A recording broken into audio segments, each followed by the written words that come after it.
13 है, इससे हो गया 13 से 13 अप्रैल 1919। साइमन से तो साइमन कमीशन हो गया 28 से 28 1928 के अंदर। आपको देखो क्या याद रखना है, असंतोष, और ए से याद रखना है आपको आर्थिक शोषण, से आपको सांस्कृतिक। नमस्कार साथियों और प्यारे बच्चों, ऑनलाइन क्लासेज में आपका स्वागत है। प्यारे बच्चों, मैं लेके आता हूँ आपके लिए कुछ मज़ेदार वीडियो, वो भी ट्रिक के साथ। इसी कड़ी में आज शुरू करेंगे कक्षा 10 की सामाजिक विज्ञान में एक पुस्तक है इतिहास की, भारत और समकालीन विश्व भाग 2, उसका दूसरा चैप्टर भारत में राष्ट्रवाद। इस चैप्टर के जितने भी एनसीईआरटी बुक के अंदर जो क्वेश्चन दे रखे उनको सोल्व करेंगे आज के अपने इस वीडियो में। तो शुरू करते हैं बिना देरी किए आज का अपना वीडियो। पहला क्वेश्चन है व्याख्या करें। इसके बारे में आपको शॉर्ट नोट लिखना है। पहला क्वेश्चन है, उपनिवेशों में राष्ट्रवाद के उदय की प्रक्रिया उपनिवेशवाद की विरोधी आंदोलन से जुड़ी हुई क्यों थी? पहला क्वेश्चन ये है। दूसरा क्वेश्चन है, पहले विश्व युद्ध ने भारत में राष्ट्रीय आंदोलन के विकास में किस प्रकार योगदान दिया? तीसरा ऑप्शन है इसका ग, भारत के लोग रॉलेट एक्ट के विरोध में क्यों थे? और चौथा है, गांधी जी ने असहयोग आंदोलन वापस लेने का फैसला क्यों लिया? ठीक है, तो इन्हीं क्वेश्चनों को अपन एक एक करके चर्चा करेंगे और ट्रिक के साथ इसको याद करने की कोशिश करेंगे। तो सबसे पहले लेते हैं पहला क्वेश्चन। देखो, पहला क्वेश्चन है, उपनिवेशों में राष्ट्रवाद के उदय की प्रक्रिया उपनिवेशवाद के विरोधी आंदोलन से जुड़ी हुई क्यों थी? ठीक है, तो सबसे पहले अपन को ये जानना पड़ेगा कि उपनिवेशवाद होता क्या है, उपनिवेशवाद किसे कहेंगे अपन। ठीक है, तो इसकी एक सिंपल सी परिभाषा है, उपनिवेशवाद वह प्रक्रिया है जिसमें एक ताकतवर देश किसी कमज़ोर देश पर कब्जा कर लेता है, उपनिवेशवाद कहलाता है। उपनिवेशवाद किसे कहते हैं? यानी एक कोई ताकतवर देश है, वो किसी कमज़ोर देश पर कब्जा कर लेता है, उस पर उसकी जो ज़मीन है, संसाधन है और लोगों पर अपना नियंत्रण कर लेते हैं, उसको बोलते हैं अपन उपनिवेशवाद। उसका बेस्ट एग्जाम्पल है ब्रिटिश साम्राज्य द्वारा भारत पर शासन करना, उपनिवेशवाद का एक प्रमुख उदाहरण है। इसी के ऊपर अपन को चर्चा करनी है। कहने का मतलब क्या है इस क्वेश्चन में कि जो भारत है वो ब्रिटेन के खिलाफ क्यों हुआ और वहाँ से ही उनके राष्ट्रवाद की भावना कैसे पैदा हुई। तो ये परिभाषा हो गई। अब देखो, इस परिभाषा का निचोड़ निकाला जाए तो कुल मिलाकर क्या था, भारतीय लोग थे वो ब्रिटिश शासन या अंग्रेजों से असंतोष थे, उनमें संतोष नहीं था, उनसे खुश नहीं थे, वो असंतोष थे। और इसी असंतोष से अपन इसको ट्रिक के रूप में काम में लेंगे। देखो क्या क्या लिखना है इसके अंदर अपन को। सबसे पहले ऐसे लिखना है आपको आर्थिक शोषण। दूसरा है से लिखना है आपको सांस्कृतिक दमन। तीसरा न है तो न से लिखना है आपको नफरत। नफरत किससे थी? उपनिवेशवाद के प्रति नफरत थी लोगों की। उसके बाद में तय से आपको तकरार, इनके बीच में टकरार थी, किसे? राजनीतिक तकरार थी। और से था शोषण, कौन सा? सामाजिक शोषण। ठीक है, तो इस तरह से आपको पॉइंट याद रखने हैं, इन्हीं पॉइंटों को बना के आपको लिखना है। ठीक है, क्या क्या थे देखो, ऐसे याद रखना है आपको आर्थिक शोषण, से याद रखना है आपको सांस्कृतिक दमन, न से याद रख रहा नफरत यानी उपनिवेशवाद के प्रति नफरत, और तय से याद रखना है तकरार, राजनीतिक तकरार, और से हैं शोषण, सामाजिक शोषण। ठीक है, इस ट्रिक को आपको इस तरह से याद रखनी है, इन्हीं पॉइंटों को आप डिटेल से लिखना है फिर इसको। ठीक है, तो अब देखते हैं क्या क्या पॉइंट है।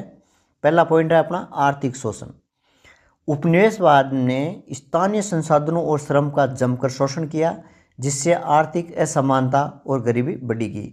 इसी आर्थिक शोषण के खिलाफ लोगों ने एक राष्ट्रवाद भावना जागृत हुई और उपनिवेशवाद के खिलाफ आंदोलन शुरू हुए। ठीक है, ये लिखना है। दूसरा है सांस्कृतिक दमन। दमन का मतलब उसको दबाना या उसका छीनना, उस पर सांस्कृतिक जबरदस्ती थोपना अपनी।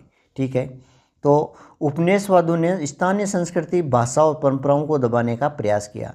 यानी अपनी यहाँ की जो संस्कृति थी, अपनी जो लोकल भाषा थी, अपनी जो परंपरा थी, उसको दबाने का प्रयास किया, जिससे लोगों ने अपनी सांस्कृतिक पहचान को बचाते हुए पुनः स्थापित की तीव्र इच्छा पैदा हुई। ये सांस्कृतिक संघर्ष राष्ट्रवाद के उदय का एक प्रमुख कारण बना। तीसरा पॉइंट है उपनिवेशवाद के प्रति नफरत। ठीक है, क्या होता है, उपनिवेशवाद के अन्यायपूर्ण नीतियां और बर्ताव के कारण उपनिवेश के लोगों ने उपनिवेशवादियों के प्रति गहरी नफरत उत्पन्न हो गई थी। यानी जो ब्रिटिश सरकार थी उसके प्रति गहरी नफरत हो गई थी। ये नफरत राष्ट्रवाद को बढ़ावा देने वाली एक महत्वपूर्ण भावना थी जो कि उपनिवेशवाद के विरोधी आंदोलन की को बल देती थी। ठीक है, ये हो गया। चौथा है तकरार, राजनीतिक टकरार, यानी जो राजा थे और वहाँ ब्रिटिश सरकार थे, उन दोनों की बनती नहीं थी और राज करने के लिए एक दूसरे में टकराव होने लगे था। तो उपनिवेशवाद ने स्थानीय लोगों को उनके राजनीतिक अधिकारों से वंचित किया, जिससे राजनीतिक संघर्ष और तकरार बढ़ गई और यह संघर्ष और राष्ट्रीय आंदोलन को परिवर्तित हुआ, जिससे लोग स्वतंत्र और स्वशासन की मांग करने लगे। ठीक है, तो इस तरह से आपका ये चौथा पॉइंट भी होता है। लास्ट है शोषण, किसके? सामाजिक शोषण लिख सकते हो यहाँ पर, सामाजिक शोषण के खिलाफ प्रतिरोध। उपनिवेशवाद ने सामाजिक शोषण और भेदभाव को बढ़ावा दिया, जिससे जनता में असंतोष और विद्रोह की भावना पनपी। इस सामाजिक प्रतिरोध में राष्ट्रवाद को मजबूत किया और उपनिवेश के विरोधी आंदोलन का जन समर्थन हुआ। ठीक है, कुल मिला के आपको देखो क्या याद रखना है? असंतोष। भारतीय लोग थे वो ब्रिटिश से असंतोष थे, और ऐसे याद रखना है आपको आर्थिक शोषण, से आपको सांस्कृतिक, न से नफरत, तो से तकरार और से शोषण। ठीक है, तो ये क्वेश्चन आपका मेरे हिसाब से अच्छी तरह से याद हो जाएगा। दूसरा क्वेश्चन है, पहले विश्व युद्ध ने भारत में राष्ट्रीय आंदोलन का विकास में किस प्रकार योगदान दिया? यानी तो प्रथम विश्व युद्ध होता है वो भारतीय राष्ट्रीय आंदोलन में किस तरह सहायता करता है। मतलब विश्व युद्ध है वो तो ब्रिटिश भाग ले रहा है, फिर भारत के लोगों में राष्ट्रवाद की भावना कैसे पैदा हुई इसके कारण, उसके बारे में आपको बताना है। अब देखो, विकास के लिए पहले सबसे पहले आप विश्व युद्ध के बारे में बताना है कि क्या क्या हुआ था और उसका परिणाम क्या निकला, उसी के बारे में अपन चर्चा करेंगे। प्रथम विश्व युद्ध है वो 1914 में शुरू होता है। ठीक है, और जैसे ही शुरू होता है टैक्स है वो बढ़ा देते हैं, यानी कर बढ़ा देते हैं, करों में बढ़ोतरी की जाती है। जिन जो पहले कर थे उनसे दोगुने तिगुने कर लगा दिए गए। इससे क्या है, जैसे कर लगाया और इसके साथ में क्या करते हैं, वो युद्ध के लिए चंदा इकट्ठा करते हैं, ज़बरदस्ती लोगों से पैसा इकट्ठा करते हैं, धन इकट्ठा करते हैं, और इसके कारण क्या है, लोगों की जो आर्थिक स्थिति है वो और ज़्यादा कमज़ोर हो जाती है। लोगों को सेना में ज़बरदस्ती भर्ती किया जाता है। ठीक है, यानी उनको इच्छा नहीं थी फौज में जाने की, उसके बाद भी ज़बरदस्ती पकड़ के उसको सेना में भर्ती किया जाता है। उसी समय क्या होता है, बाढ़ भी आती है और अकाल भी पड़ते हैं। कुछ समय बाढ़ आती है, फिर बाद में अकाल पड़ जाते हैं, और इस अकाल और बाढ़ के कारण वहाँ पर महामारी और फैल जाती है, फ्लू की महामारी। और तो ये जो कंडीशन बनती है, इससे क्या होता है, मतलब लोगों की जो आर्थिक स्थिति है वो बहुत ज़्यादा कमज़ोर हो जाती है। ठीक है, वो अपना पेट भरने में सफल नहीं हो पाते हैं। ठीक है, देखो मोटी मोटी चीज़ें याद रखनी है। कर बढ़ा दिए, चंदा इकट्ठा किया, ज़बरदस्ती फौज में भर्ती किया गया, बाढ़ आ गए, अकाल हो गए, महामारी फैल गई। ये चीज़ें आपको लिखनी है, विश्व युद्ध के कारण होता है। अब इसका परिणाम क्या आता है? देखो परिणाम क्या होता है, इन सब घटनाओं से महंगाई है वो दुगुनी हो जाती है। जो चीज़ आपको 10 रुपये में मिल रही थी वो अब 20 रुपये में मिलने लग गई। लोगों के पास पैसे थे नहीं उस टाइम। ठीक है, लोगों की आर्थिक स्थिति कमज़ोर हो गई। अब जब महंगाई बढ़ी तो आर्थिक स्थिति अपने आप ही घट गई। इसके अलावा क्या है, जनता है वो कर देने में असक्षम थी, कर नहीं दे पा रही। तो ब्रिटिश सरकार ने और शासन ने क्या किया, जनता पर शोषण करना शुरू कर दिया, यानी शोषण और अत्याचार बढ़ गए उन पर। यानी वो कर देने में सक्षम नहीं थे तो उन पर अत्याचार किया गया, और महामारी फैली थी, उससे अनेक लोग मारे गए। अब ये सब कुछ होने के बाद भी क्या करती है ब्रिटिश शासन, ये लाइन आपको लिखना जरूरी है, यानी ये सब कुछ होने के बाद भी ब्रिटिश शासन इस संकट की स्थिति में भारतीयों की कोई मदद नहीं करता है। लोग इससे क्या है, नाराज हो जाते हैं, और अतः भारतीय ने एकजुट होकर राष्ट्रीय आंदोलन का सहयोग किया, और सहयोग करते ही क्या होता है, राष्ट्रीय आंदोलन का विकास में उसका। भारत के लोग रॉलेट एक्ट के विरोध में क्यों थे? यानी जो रॉलेट एक्ट आया था, ब्रिटिश शासन ने वहाँ से भारत भेजा था, उसका विरोध क्यों किया? ठीक है, उसके बारे में। तो सबसे पहले देखो आपको रॉलेट एक्ट के बारे में जानना है। रॉलेट एक्ट क्या था? तो रॉलेट एक्ट क्या, ब्रिटिश सरकार द्वारा एक बनाया गया कानून था जो भारतीय लोगों पर ज़बरदस्ती उसको कुचलने के लिए थोपा गया था। उसी के बारे में आपको थोड़ा सा देखना है। 8 मार्च 1919 को रॉलेट एक्ट नाम से एक कानून पारित होता है। 8 मार्च को तो होता है, इसको बोलते हैं अपने भारत में काला कानून, इसको काला कानून के नाम से जाना जाता है। 8 मार्च को पास होता है। अब ये क्या करता है, इसमें क्या नियम था, ब्रिटिश सरकार ने भारत के लोगों को कुचलने के लिए कानून बनाया था।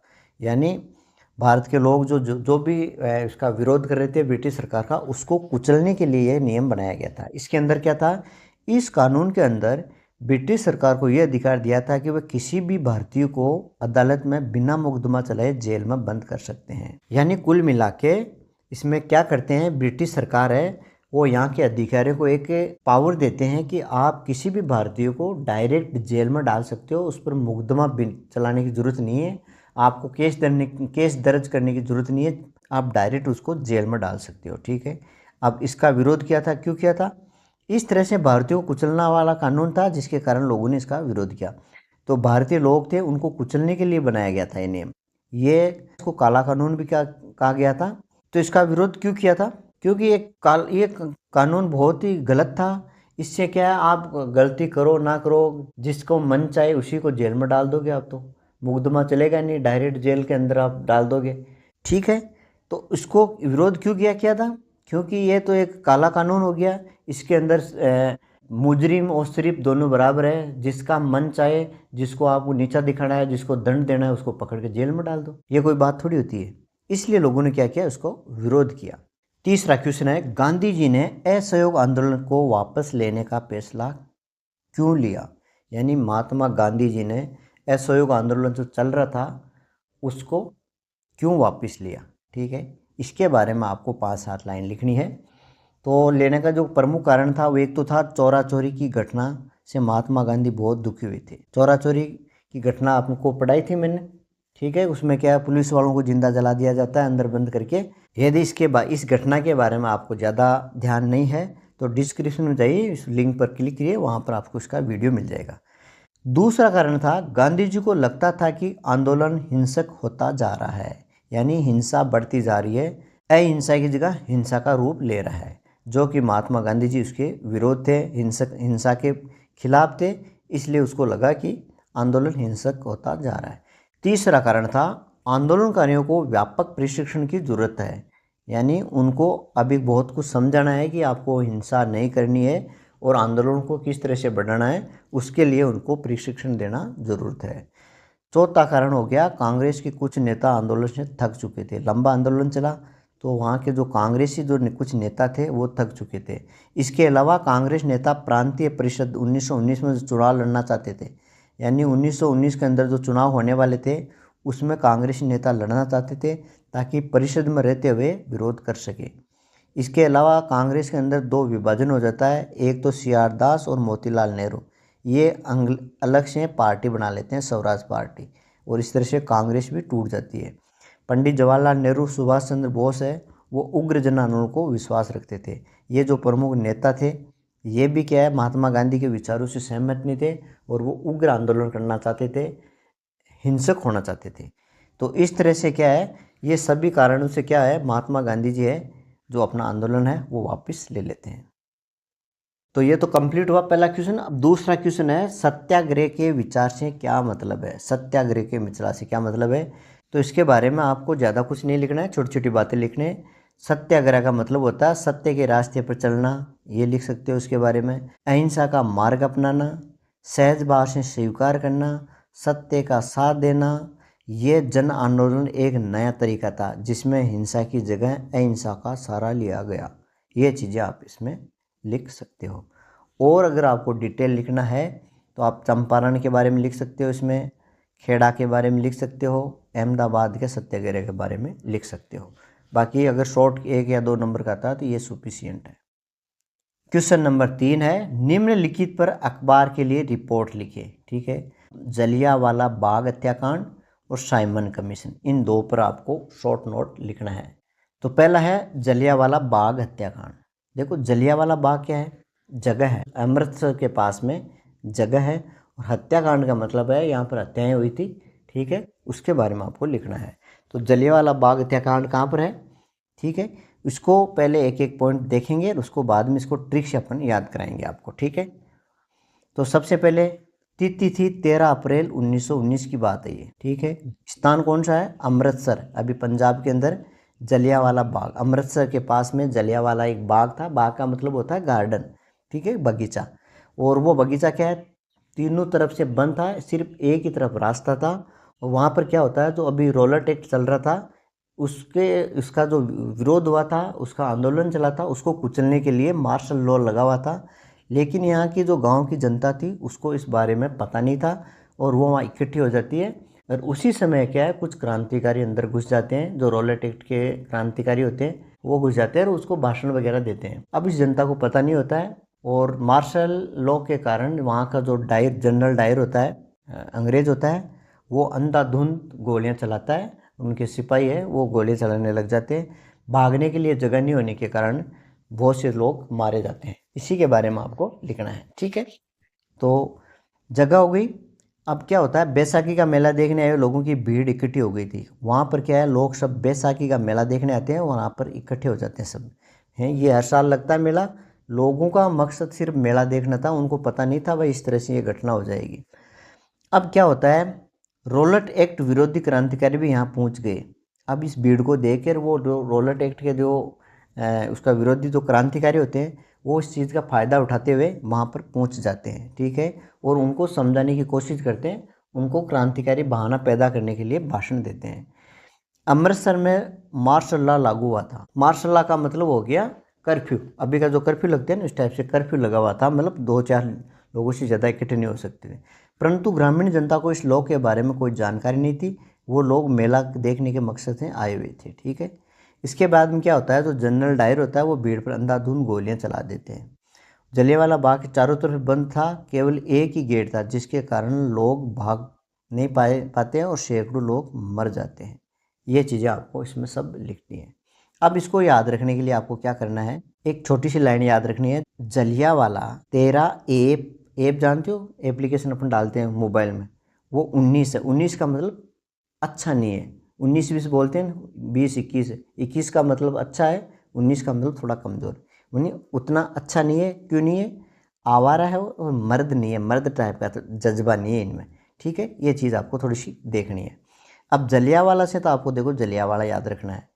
13 से आपको याद रखना है 13। एप से याद रखना है आपको अप्रैल।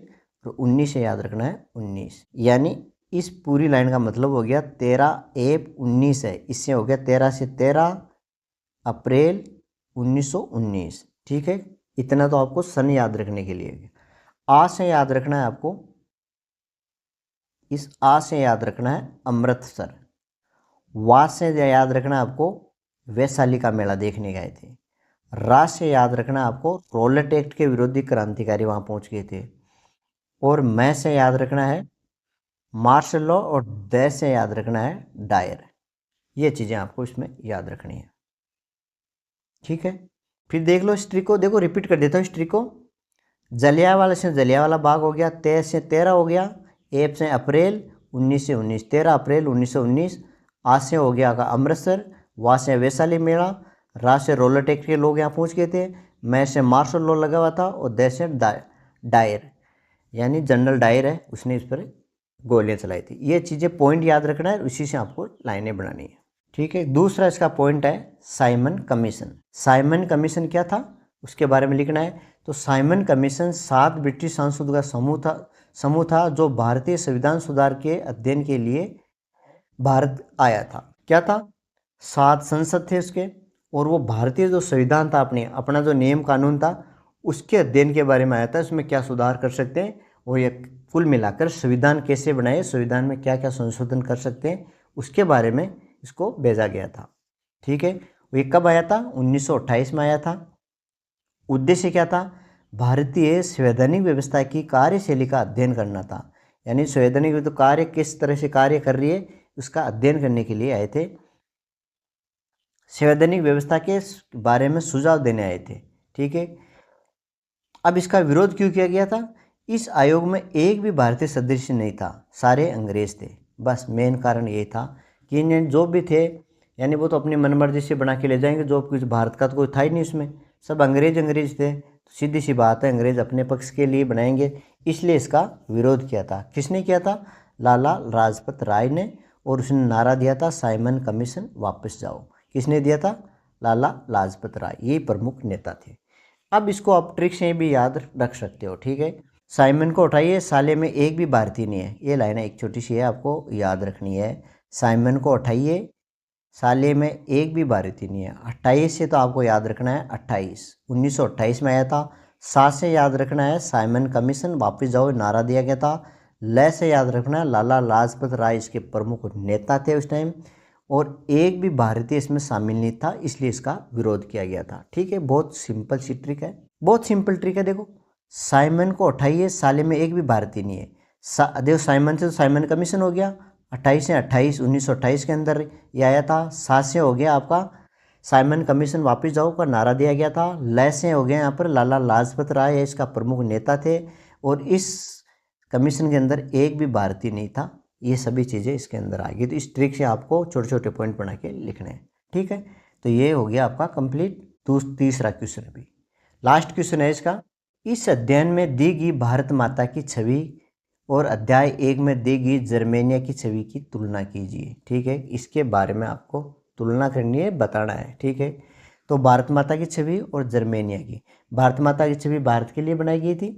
ठीक है, उसका रूपक है भारत माता का, भारत का रूपक है। जर्मेनिया जर्मन का रूपक है। इसके बारे में बताना है। तो ये 1905 में अविंद्रनाथ टैगोर ने भारत माता की छवि को बनाया था। ठीक है, कब बनाया था?